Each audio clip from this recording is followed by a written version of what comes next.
The ghost of my Nobel Prize acceptance speech, the weight of the gold medal, the hushed reverence of the Stockholm concert hall. It all clings to me, a shimmering, impossible dream. Then, the other taste, the one that's more real than the lingering phantom of champagne. Metallic, acrid, the taste of carbon monoxide coating my tongue. The final choking gasp in a dingy college apartment where all my dreams had gone to die. Downstairs, the low rumble of the coffee machine starts, a sound that should be comforting. Instead, it's a trigger. A visceral lurch yanks me back, further back. I'm 16, again. My hands, resting on the worn chenille bedspread, are smooth, unlined, the nails bitten short. A nervous habit I'd conquered by 18 in my other life. But the mind. Oh, the mind is old, scarred, and incandescent with a rage so cold it burns. The smell of brewing coffee, cheap and slightly burnt, fills the small house. Dad's morning ritual. It's a peculiar kind underscore of torture, this seamless overlay of past and present. I swing my legs out of bed, the floorboards cool beneath my bare feet. My reflection in the dusty dresser mirror is a cruel joke. A girl with wide, haunted eyes, a face too soft for the cynicism etched into her soul. Maya Chen, 16, a blank slate they'd already written tragedy all over once. Not this time. At breakfast, the scene unfolds with the sickening precision of a recurring nightmare. Mom hums, flipping pancakes oblivious. Emma, my older sister, scrolls through her phone, already curating her perfect online persona, a life as fabricated as her affection for me. And Dad. Dad stands by the front window, feigning casualness, waiting for the mailman. My stomach clenches. I know what's coming. I lived this exact betrayal once before. The squeak of the mail slot. Dad's cheerful, "Got it?"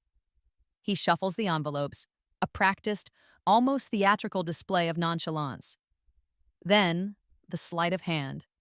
The crisp, cream-colored envelope from Harvard, the one with the crimson crest I'd fantasized about for years, disappears behind his back, tucked into the waistband of his jeans. He turns, beaming, that false, benevolent smile plastered on his face. "Morning, pumpkin. Pancakes smell good." "Morning, Dad." I manage, my voice a credit to the actress I've become in the span of waking up. "Anything interesting?" Mom asks, sliding a stack of pancakes onto my plate. He pats his pockets, a pantomime of searching. "Nah, just bills, bills, bills. Oh, and a letter for your grandmother. Looks like her specialist appointment reminder." He makes a show of placing a flimsy white envelope on the counter. The Harvard letter remains snug against his spine. "Maya, honey," he begins, his tone shifting to that familiar, cloying concern. "Your mother and I were talking.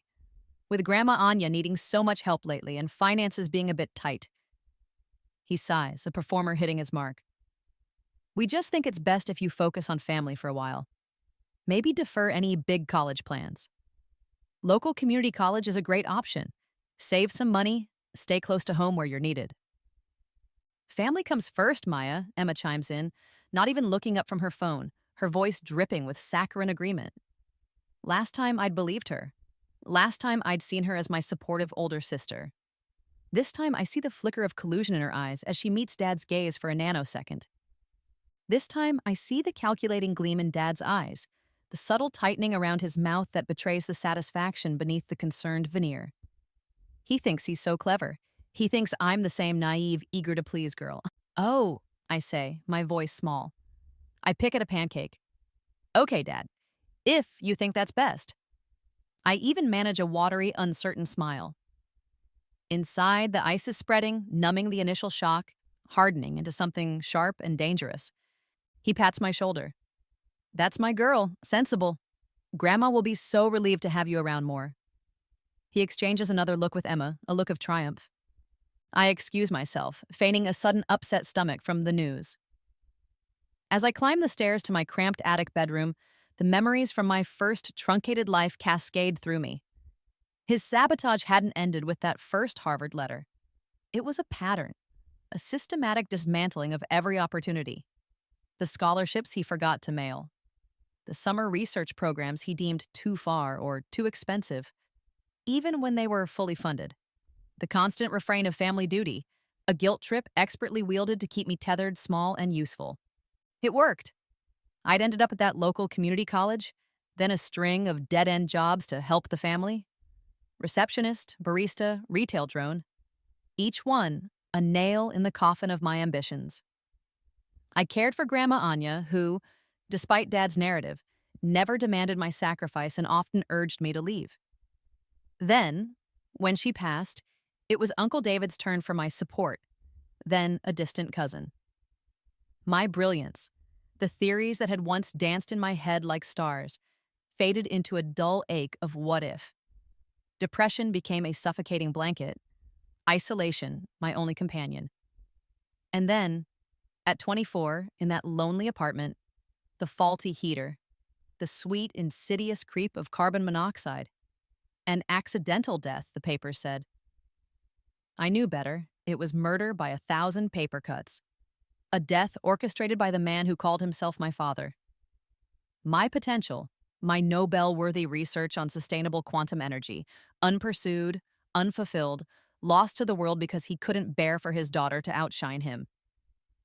But I'm back, and the game is different now because I know the players and I know the rules they play by. In my room, the small, cluttered space that had been my prison, I don't cry.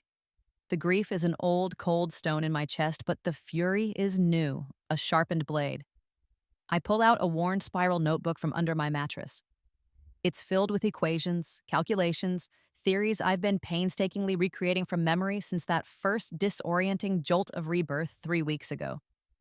My teenage hands, still clumsy with the unfamiliar penmanship of my younger self, tremble, but not with sorrow.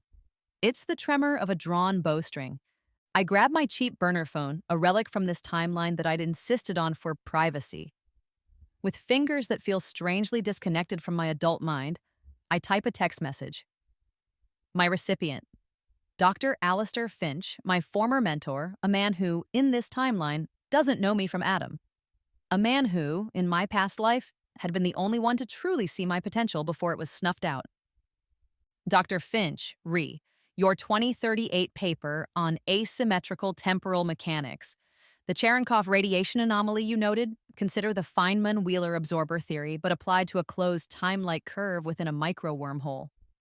The paradox resolves if particle-antiparticle pair creation is non-localized. Need to discuss, urgent. M. Knowledge only adult Maya, his future protege, could possess. Knowledge that would, to a physicist of his caliber, be like a coded signal from another dimension.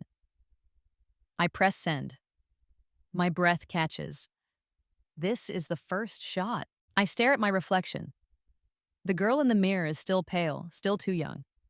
But her eyes are ancient. Downstairs, I hear Dad's voice, artificially loud, calling up, Maya, you feeling better, sweetie? Want me to bring you some ginger ale? His voice is thick with false concern, the same concern I'd heard a lifetime ago. But this morning, as he'd turned from the mail, before he'd composed his face into a mask of paternal worry, I'd glimpsed it, a tiny, almost imperceptible smirk of satisfaction. He thought he'd won, again. I whispered to the reflection a promise to the ghost of the woman I was, to the girl I am now. This time, I don't just survive. This time, I make him watch me claim everything he tried to steal. And I'll do it while he's barbecuing in the backyard, oblivious to the fact that his world is about to burn. The game begins, and I am no longer playing his version. For the next few weeks, I am the model of the dutiful, slightly disappointed, but ultimately compliant daughter. I help Mom with the groceries, even volunteer to sort through Grandma Anya's old photo albums, a task I know Dad wants done but Emma always complains about. I listen patiently to Dad's endless monologues about the importance of practical skills and the unrealistic expectations of fancy universities. I nod. I fetch him his beer. I offer to mow the lawn. Every action is a carefully constructed piece of my new facade. Behind the scenes, I am a scientist observing a particularly odious specimen. I document. My mind is a steel trap, cataloging every manipulative tactic. The way he intercepts the mail becomes a daily ritual I accidentally witness. Oh, just more junk, Maya, he'll say, pocketing an envelope from Caltech, another from MIT. He doesn't know I've already seen the logos through the thin paper, held up to the light when he's in the shower. The phone calls are trickier. He takes them in his study, door closed. But I'm 16, and 16-year-olds are good at loitering near closed doors. I hear snippets. Yes, this is Mr. Chen, Maya's father. She's decided to stay local. Family commitments, you understand. No need to speak with her. She's quite overwhelmed. That was the call from the Sterling Scholarship Foundation, the one that would have paid my full ride anywhere. He's actively, systematically poisoning my future, brick by brick. He even starts feeding Mom a narrative about my struggling grades. She's just not cut out for that high-pressure academic stuff, Sarah. I overhear him telling her one evening, his voice oozing fake sympathy. Her last math test, barely a C. It's better this way, keeping her close, less stress. Mom, who trusts him implicitly, just sighs and says, "Maybe you're right, John. Poor thing. She tries so hard." I got an A+ on that math test. He'd intercepted the report card, of course. My adult knowledge of technology is a superpower in this teenage world. I resurrect an old, forgotten laptop from the basement, wiping it clean and installing layers of security. I discover Dad's been sloppy. He uses the family computer for his dirty work, too arrogant to think his 16-year-old daughter would ever check. I find the drafts of rejection letters, supposedly from me, to various universities. "Dear Admissions Committee," one reads, "after careful consideration, I have decided to withdraw my application. My family requires my support at this time." My forged signature at the bottom is a passable imitation, but the hesitation in the loops, the slightly off slant, it screams forgery to my practiced eye. I photograph everything with my burner phone, meticulously uploading the images to an encrypted cloud drive. The evidence file grows daily. Each click of the virtual shutter is a small, cold satisfaction. The revelation about Emma is a slow, dawning horror that solidifies into icy certainty. I'd always known she was selfish, caught up in her own superficial world. But active malice? That's new. Or perhaps I was just too blind to see it the first time. I start observing her more closely. Her little asides to Dad, her subtle digs at my unrealistic dreams during dinner. I decide to test her. One evening, when Mom is out and Dad is watching TV, I approach Emma in the kitchen. "Hey, Em," I say, trying to sound casual, like the old, naive Maya. "I was looking online. There's this amazing summer program for young physicists at Stanford. It's a long shot, but imagine if I got in." Emma barely looks up from painting her nails a violent shade of pink. "Stanford? Maya, be serious. Dad would never go for that. Besides, aren't you supposed to be helping with Grandma?" I know, I say, injecting a note of wistful hope. "But it's fully funded. It wouldn't cost anything. Maybe if I just applied?" She shrugs, a perfect picture of disinterest. "Whatever, don't come crying to me when Dad says no." Later that night, I'm studying in my room, door slightly ajar. I hear Emma's voice from downstairs, hushed but carrying. "Stanford, Dad. She's looking at some physics thing. Yeah, I told her it was a stupid idea. Don't worry, I'll keep an eye on her. Maybe you should talk to her guidance counselor again. Make sure they're not encouraging this nonsense." The casual cruelty of it steals my breath for a moment. She's not just a bystander. She's an active participant. A willing cog in his machine of suppression. The college fund Dad had always dangled in front of us. Suddenly, I understand. If I'm out of the picture, it all goes to Emma. Simple, ugly greed. My first countermove is silent, invisible. Dr. Finch had replied to my cryptic text within hours. "Intriguing hypothesis, Em. Who is this? How do you know my 2038 work? Need verification." I'd replied with another piece of information only his future protege would know. The name of the dilapidated observatory where we'd first met in my previous life, a place he'd once told me was his secret thinking spot. His next message was just 2 words, "Call me." Now, armed with a new, untraceable email account and using a public library computer, I craft applications for 3 highly specialized research mentorships. Not the big universities Dad is watching, but niche programs run by independent research institutes. Programs that value raw, unconventional talent. My applications are a tightrope walk, showcasing theoretical insights that are decades beyond a typical 16-year-old, yet phrased with just enough humility to be plausible from an unknown prodigy. I use my friend Sarah's address for correspondence. Sarah, bless her oblivious loyal heart, thinks I'm entering some obscure poetry contest. The real resources start to build. My online tutoring sessions, conducted in the dead of night when the family sleeps, are with advanced undergraduate and graduate students, mostly from overseas, found through specialized academic forums. I charge a premium. My Nobel level understanding of quantum mechanics, even filtered through a 16-year-old's explanation, is revolutionary to them. You explain it like you've seen it, one awestruck PhD student from Germany had stammered after I'd untangled a complex string theory problem for him. The money flows into a newly opened online bank account, one Dad can't touch, linked to a debit card I have delivered to Sarah's house. The connections I'm making are more valuable than the cash. Respected researchers, initially skeptical, then astonished by the depth of my anonymous email exchanges on complex theoretical problems. They don't know I'm a teenager. They just know the mind they're interacting with is extraordinary. During dinner conversations, I play the part of the struggling student with gusto. Dad, that algebra homework was so hard, I'll whine, pushing green beans around my plate. I just don't think my brain works like that.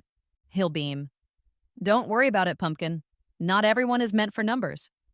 You've got other talents. You're a great help around the house. Emma will snort. Yeah, Maya, stick to whatever it is you do that's not smart. I just smile meekly. Let them think I'm failing. Let them think they're winning. The quieter I am, the harder they'll fall. The groundwork is laid. The first real strike is coming. The wrongness of it all escalates with a kind of sickening momentum. I'd half expected Dad to simply hide the Harvard acceptance. What I discover is far more insidious. Using a keylogger I'd subtly installed on the family computer, a piece of software my adult self knew well. I watch in horrified fascination as he logs into my carefully created and supposedly secret email account. How did he even get the password? Emma. It had to be Emma. She must have seen me type it once. I watch his cursor navigate to the Harvard admissions portal. He has my login details, probably fished from my email. And then, with a few chilling clicks, he declines my admission.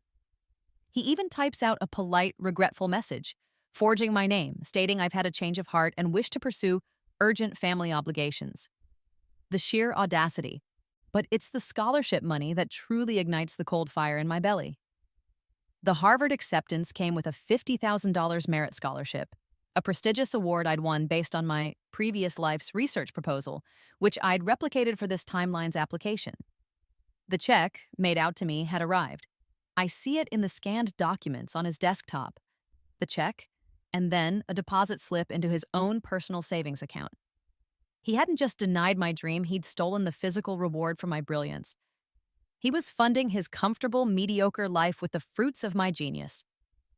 It's time to confront him, not for the truth, but for the performance. I wait until a Saturday morning when Mom is at her book club and Emma is, predictably, at the mall. Dad, I say, walking into the living room where he's reading the paper. I clutch a crumpled fake math test with a bright red C scrawled on it, a prop I'd doctored myself. Can we talk about college stuff again?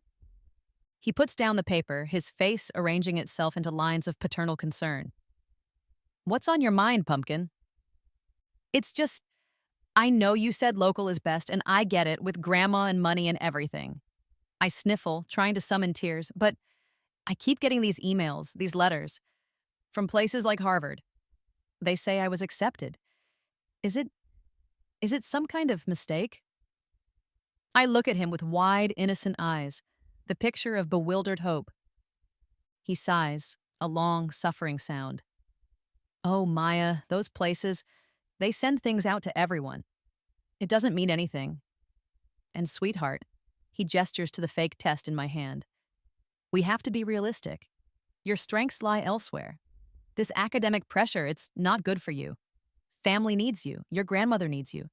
It's selfish to chase these impossible dreams when your duty is here. Emma, who chose that exact moment to return, laden with shopping bags, nods sagely. He's right, Maya. You're just not Harvard material. It's okay. Some people are meant for simpler things. The condescension in her voice is a razor blade. This is my cue. I let out a sob, a wrenching, heartbroken sound that would have done my past self proud. You're right. I choke out, tears, onion juice dabbed on my lashes moments before, streaming down my face. I'm sorry, I'm so selfish. It's just hard to let go of silly dreams. I crumple the fake test. I'll focus on family, I promise. No more silly science projects. I'll try to be more useful. Dad beams, his relief palpable. Emma smirks, victorious. That's the spirit, Maya, Dad says, patting my head. Now why don't you go help your mother with lunch prep when she gets back? She'd appreciate that. I nod, wipe my eyes, and escape to my room. The stage cleared for my real work. My theoretical paper, Non-Euclidean Harmonics in Quantum Entanglement, a Unified Field Framework, is submitted under the pen name Dr. Evelyn Reed to the Journal of Theoretical Physics International. Evelyn, my grandmother's middle name. Reed for the resilience I now embody. The paper is dense, groundbreaking, the kind of work that shifts paradigms. I include just enough obscure biographical data in the author's note, a childhood fascination with a particular constellation only visible from my hometown, a mention of a specific local science fair I'd won in my youth. Details that, with enough digging, would point back to Maya Chen. It's a breadcrumb trail for the hounds I'm about to unleash. The Sterling Scholarship Foundation is my next target. My past life knowledge of their rigorous, often surprising audit process is invaluable. They pride themselves on ensuring their funds go to genuinely deserving students, not their opportunistic parents. From a public library computer, using a new burner email, I craft an anonymous tip. To the Sterling Foundation Ethics Committee, concern regarding recent disbursement for Maya Chen, Harvard Merit Award. Suspect fraudulent parental interception of funds and forged documentation declining award suggest immediate audit of John Chen's financials and comparison of Maya Chen's signature on file with declination letter. Evidence may exist of systematic educational suppression. I attach digitized copies of the scholarship award letter, which I'd found in Dad's desk and photographed. The deposit slip into his account, also photographed, and a sample of my actual signature from an old-school permission slip. It's enough to light a fire. I know their protocols. An investigation will be swift and unannounced. The neighborhood barbecue is Dad's favorite summer tradition. He loves holding court, beer in hand, dispensing unsolicited advice and bragging about his, usually fictional, successes. This year, Emma is his prize exhibit. Emma's off to State University in the fall, top of her class, he announces to Mr. Henderson from next door, chest puffed out. And Maya, well, Maya's decided to take a sensible path. Focus on family, maybe some local courses. A real homebody, that one. Knows what's important. He winks, as if sharing a profound secret of good parenting. I'm passing around a bowl of potato salad, playing the part of the dutiful, slightly dim daughter. I smile vacantly, my ears tuned to the approaching sirens. They're faint at first, then louder, closer. A flicker of surprise on some faces. Then 2 sleek black cars pull up to the curb, followed by a marked police cruiser. Investigators, sharp suits and sharper eyes, step out. 2 uniformed officers follow. They walk directly up our driveway, their expressions unreadable. Mr. Henderson's jaw drops mid-burger. John Chen? One of the investigators says, his voice calm but firm. Dad, a half-eaten hot dog in his hand, looks bewildered. Yes, can I help you? We're from the Sterling Foundation, Mr. Chen, and these officers are here regarding a complaint of fraud and forgery. The color drains from Dad's face. Emma freezes, her eyes wide with panic. Mom, who had been laughing with Mrs. Henderson, stares in confusion. The investigator doesn't miss a beat. We have reason to believe you fraudulently intercepted and misappropriated scholarship funds awarded to your daughter, Maya Chen, and forged her signature to decline her university admission. A collective gasp ripples through the backyard. All eyes are on Dad, then on me. I arrange my face into a mask of utter shock and confusion, looking from the investigators to my father, my mouth slightly agape. Perfect. This is a misunderstanding, Dad stammers, his voice hoarse. We have bank records, Mr. Chen, and handwriting analysis. The investigator nods to one of the officers. If you'll come with us, please. We have some questions for you downtown. The click of the handcuffs is shockingly loud in the sudden suffocating silence of this barbecue. Neighbors stare, food forgotten. The sizzling of burgers on the grill seems to mock the frozen tableau. As they lead Dad away, his face ashen, his eyes dart to me, pleading, desperate. I just look back, my expression one of bewildered innocence, a single perfect tear tracing a path down my cheek. Inside, though, I'm not crying. I'm savoring the taste. It's not sweet, not exactly. It's cold, sharp, and utterly, undeniably just. The first loop of retribution is complete, and it's only the beginning. With Dad arrested and facing serious charges, a new kind of chaos descends. Emma, predictably, unravels. The foundation of her world. Dad's approval, Dad's money, Dad's manipulations ensuring her path was clear is crumbling. She sees me not as a sister, but as the architect of her downfall. One afternoon, I come home from a study session at Sarah's, actually a 3-hour encrypted video conference with a quantum physics think tank in Switzerland, to find Emma in my room, her face pale and furious. My research notebooks, the ones filled with my real painstakingly reconstructed equations from my past life's work, are clutched in her hand. Or so she thinks. "You did this," she hisses, her voice trembling. "You ruined everything." "Emma, what are you talking about?" I feign confusion, my eyes fixed on the notebooks. "Don't play dumb with me, Maya. Dad's in jail because of you. Our family is a laughingstock." She shakes the notebooks. These stupid scribbles of yours, this is what you care about, isn't it? More than your own family." "Those are my projects," I say, my voice small. "I swear, Maya." Her eyes narrow, a desperate, wild look in them. "If you don't go down to that police station right now and tell them it was all a mistake, that Dad didn't do anything wrong, I'll burn these. Every single page," she adds, her voice dropping to a venomous whisper. "He promised me your college fund, you know. If I helped make sure you stayed put, all of it was going to be mine." The confession hangs in the air, ugly and pathetic. So it wasn't just about being the favored daughter.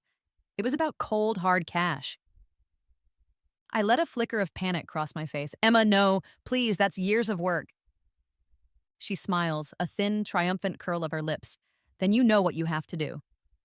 What she doesn't know is that those particular notebooks are a carefully constructed decoy, filled with complex but ultimately dead-end equations.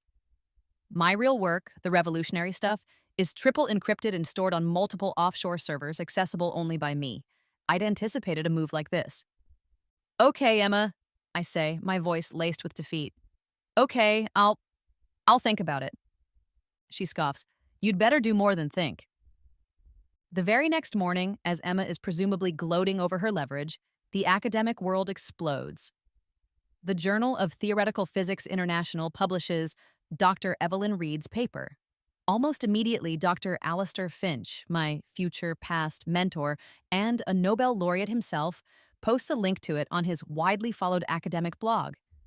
His headline, "A Revolutionary Voice? Has a New Einstein Emerged?" He praises the paper's breathtaking originality and its potential to rewrite our understanding of fundamental universal constants. Academic forums buzz, science journalists scramble. Who is Dr. Evelyn Reed? The biographical breadcrumbs I'd left are quickly followed. Within 48 hours, the trail leads them astonishingly to me, Maya Chen, a 16-year-old high school student from a nondescript suburban town. The media frenzy is instantaneous. "Teenage genius unlocks quantum secrets," one headline screams. "High schooler's paper stuns physics world," blares another. Suddenly, my quiet street is choked with news vans. My face, the face of the quiet homebody daughter, is plastered across international news sites. Representatives from MIT, Caltech, Stanford, even Cambridge and Oxford are calling, emailing, practically camping on Sarah's doorstep. My official correspondence address. The bidding war for Maya Chen has begun. The news coverage, inescapable and overwhelming, finally pierces Mom's bubble of denial. For weeks, she'd clung to the belief that Dad's arrest was a terrible mistake, that I was somehow confused or being manipulated. But seeing the undeniable proof of my academic prowess, the global recognition, juxtaposed with the investigators from Child Protective Services now calmly explaining the full extent of Dad's fraud and Emma's complicity, The hidden scholarship money, the forged signatures, the pattern of educational neglect. Something in her finally breaks.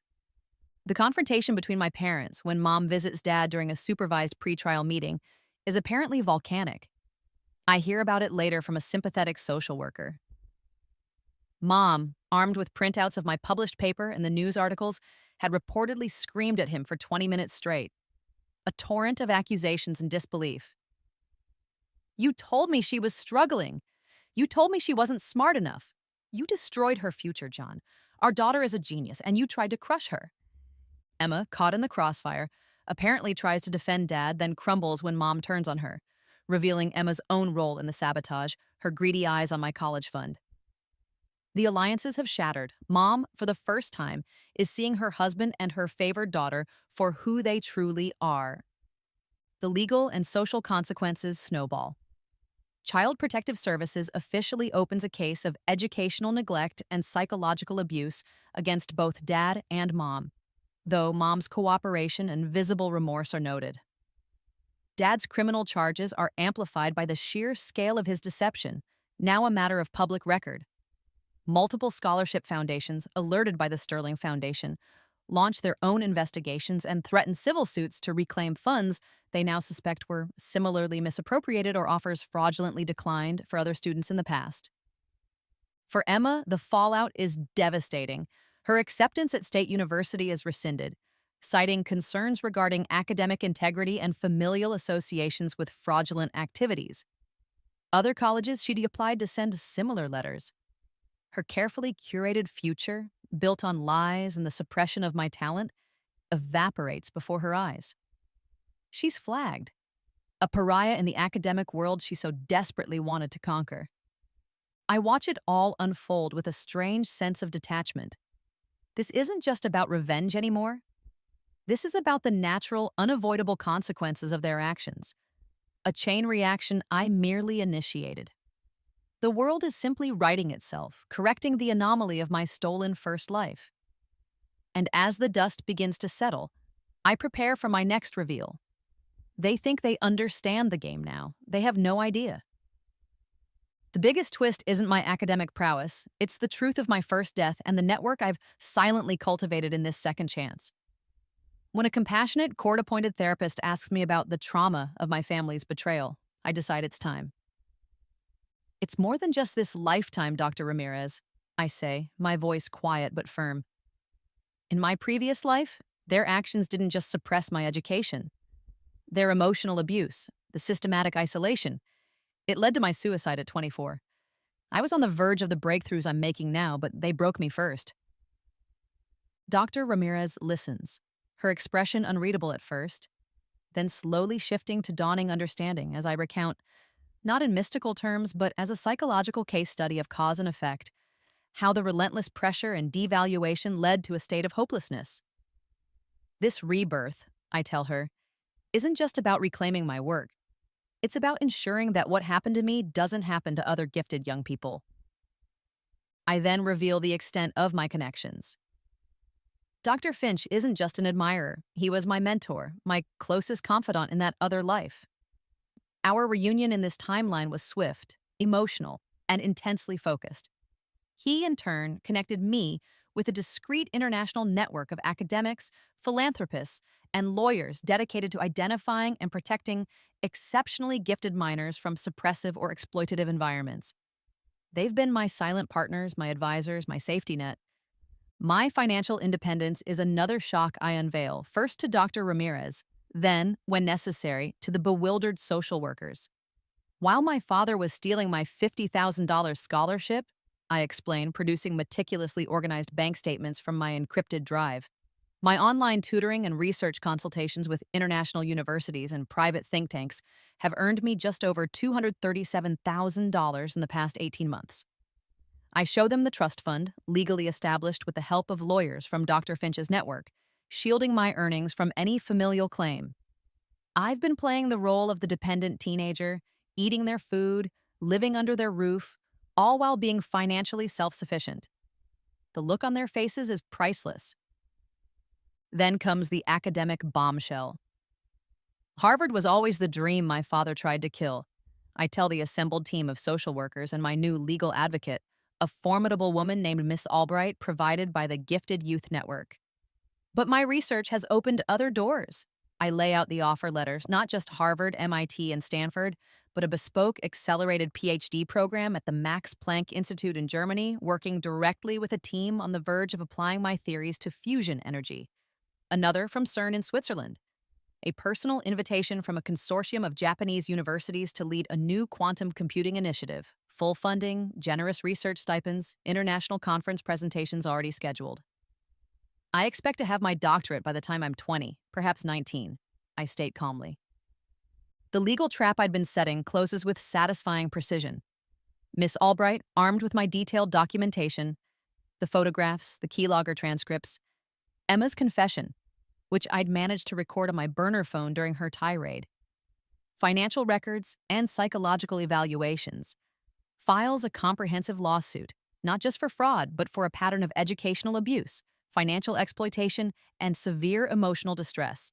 The goal? To formally strip my parents of all legal guardianship and any future claim on my intellectual property or earnings, and to secure substantial damages.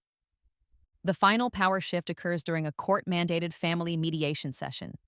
Dad, out on bail but looking like a broken man, tries to assert his parental rights.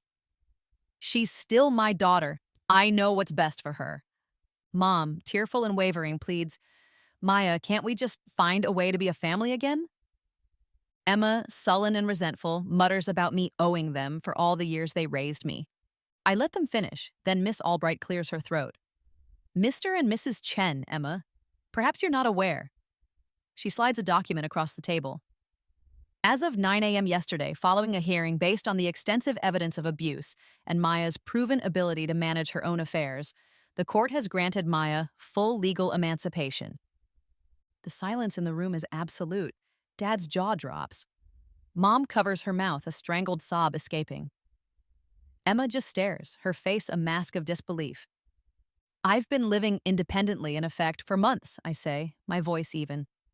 My academic career, my finances, my future, they are all mine, legally and unequivocally. You have no say, you have no control, you have no power over me anymore. Their shock is profound. They are looking at a ghost. The ghost of the girl they thought they controlled, now a fully autonomous adult in a 16-year-old's body, with a future they cannot touch, let alone sabotage. The game isn't just over. They've been checkmated from a board they didn't even know existed. The reckoning arrives in stages, each a carefully orchestrated dismissal. Dad's trial is swift. The evidence is overwhelming. My testimony? Delivered via video link to avoid seeing him. Clinical and irrefutable. He's found guilty on multiple counts of fraud, forgery, and misappropriation of funds. Facing a sentence of 5 to 7 years, his lawyer attempts a desperate plea for leniency, citing his client's remorse and his desire to make amends with me. He requests a meeting, I agree, but on my terms, in the sterile environment of the courthouse visitation room, with Miss Albright present. He shuffles in, diminished, his expensive suit now ill-fitting, his eyes hollow. Maya, he begins, his voice raspy. I was wrong. I see that now. I was just scared. Scared of you leaving, scared of you getting hurt by a world that exploits people. He tries for a watery smile. I was trying to protect you in my own stupid way. The manipulation is so transparent now, so pathetic. You weren't protecting me, Dad, I say, my voice devoid of inflection. You were protecting your own ego. You couldn't stand the thought of me being more than you. No, that's not true, he insists, leaning forward. I love you, Maya. If you could just tell the judge you've forgiven me, that this was all a terrible misunderstanding. We could start over. I'll support your education, whatever you want. The time for your support, or lack thereof, has passed, I state. The consequences you're facing are the direct result of choices you made, both in this life and the one you stole from me before. I owe you nothing. Not forgiveness, not a plea for leniency, nothing. I stand up. Goodbye, Dad. Miss Albright follows me out, leaving him slumped at the table. Emma's attempt comes via a tear-soaked letter, smuggled out by a guilt-ridden cousin. Her own college dreams are in ashes, her reputation ruined. Maya, please, it reads, you have to help us. Mom is a wreck. Dad's going to prison. Our family is being torn apart, and it's all because of your selfishness. Don't you care about anyone but yourself? If you don't recant your statements, if you don't fix this, I don't know what I'll do. Maybe it's better if I'm not around anymore. The implied suicide threat is as manipulative as her father's pleas. I feel a flicker of something, not pity, but a cold disgust. I write back a single sentence on a stark white card. Your choices, your consequences, Emma. Seek professional help. Miss Albright ensures it's delivered through official channels along with a formal notification to her probation officer regarding the veiled threat. Mom is the last. She ambushes me outside Sarah's house one afternoon, her eyes red-rimmed, her face etched with a desperation that almost makes her look her age. Maya, please, she begs, clutching my arm. I didn't know. I didn't know the extent of it. Your father. He twisted things. I never would have let him hurt you like that if I'd known. You knew, Mom, I say, gently but firmly removing her hand. You knew about the letters he hid. You saw the report cards he doctored. You lied to my school counselors when they asked why I wasn't applying to better colleges. You chose to believe his narrative because it was easier, because it kept your comfortable life intact. I pull out my phone, bringing up a scanned copy of an email I'd found on the family computer. An email from her to her sister dated 3 years ago. John's worried about Maya getting big ideas about university, it read. He thinks it's best she stays close. Honestly, it would be a relief. She's so intense with her science stuff, it's a bit much sometimes. I show her the screen. Her face crumples. The last vestiges of her denial shatter. She has no words. You were complicit, Mom, I say, not unkindly, but with absolute finality. Perhaps not actively malicious like Dad or Emma, but your passivity was a weapon in their hands. And it cost me dearly in my first life. I turn to leave. I wish you peace, Mom, but my path is my own now. The final justice is delivered not with a bang, but with the quiet click of a plane ticket confirmation. I announce via a brief press release managed by Miss Albright's firm that I will be attending the International Congress of Theoretical Physicists in Geneva next month to present my paper. Following that, I will begin my accelerated PhD program at the Max Planck Institute. Dad is sentenced to 6 years in a federal penitentiary. Emma, after a period of academic probation and mandatory counseling, enrolls in a local community college. Her ambitions drastically curtailed. Mom sells the family home and moves into a small apartment, living on the proceeds and a part-time job at the library. I have no further contact with any of them. I walk away from the wreckage of their lives, not looking back. My gaze fixed firmly on the future they tried so hard to deny me. The power they wielded over me is gone, reduced to ash. 2 years. It feels like a lifetime and a blink. I stand on the stage of the Stockholm Concert Hall, the weight of the Nobel medal a comforting pressure against my chest. I'm 18, the youngest recipient in history. My research into sustainable quantum energy, building on the foundations of Dr. Evelyn Reed's paper, has already revolutionized the field. As the King of Sweden places the diploma in my hand, I think briefly of that cramped teenage bedroom, of the metallic taste of despair. This was always meant to be my timeline, this triumph. My acceptance speech is broadcast live around the world. I don't mention my biological family. There's no spite left, no burning need for them to witness this. My words are for the future, for the millions whose lives my work might change. Science, I say, my voice clear and steady, is the ultimate act of rebellion against the limitations of our circumstances. It is the relentless pursuit of truth, even when that truth is inconvenient, even when it is suppressed. May we all find the courage to pursue our own truths, to illuminate the darkness with the light of discovery. 6 months later, I'm 19, and it's another graduation, this time a PhD. The celebration isn't in a grand hall, but in the sun-dappled backyard of Dr. Finch's rambling Victorian home. My chosen family surrounds me. Alistair, his eyes twinkling with pride. Dr. Lena Hansen from Max Planck, who flew in just for this. My research team, a boisterous group of brilliant young minds from around the globe. Even Sarah, my steadfast high school friend, now a bewildered but fiercely proud English literature major. We're having a barbecue. Hamburgers and hot dogs sizzle on the grill. Laughter spills across the lawn. The irony isn't lost on me. A graduation barbecue, but this one is mine, truly mine, filled with genuine joy and the people who see me. The real me, the scientist, the survivor, the woman who refused to be erased. Occasionally, flickers from the past reach me. A news clipping forwarded by Miss Albright. Dad released early for good behavior, working a minimum wage job at a hardware store, looking tired and gray. An alumni newsletter mentioning Emma Chen struggling through her community college classes, now working part-time at a department store. A brief, sad note from Mom's sister saying Mom lives alone, quiet and withdrawn. I feel nothing more than a distant clinical recognition. They made their choices. They live with the consequences. Their paths are no longer intertwined with mine. My journey wasn't just from a broken girl who died at 24 to a Nobel laureate at 18. It was from victim to architect. My rebirth wasn't solely about revenge, though the initial taste of justice had been a necessary catharsis. It was about proving a fundamental truth.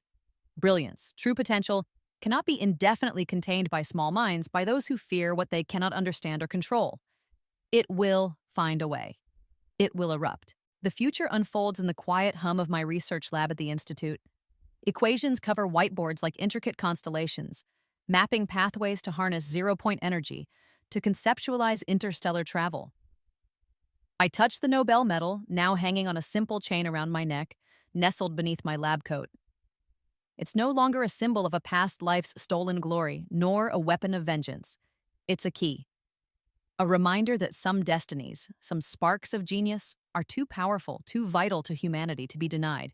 Not even twice. The universe, it seems, has a way of balancing its books. And I am finally, peacefully, part of that equation.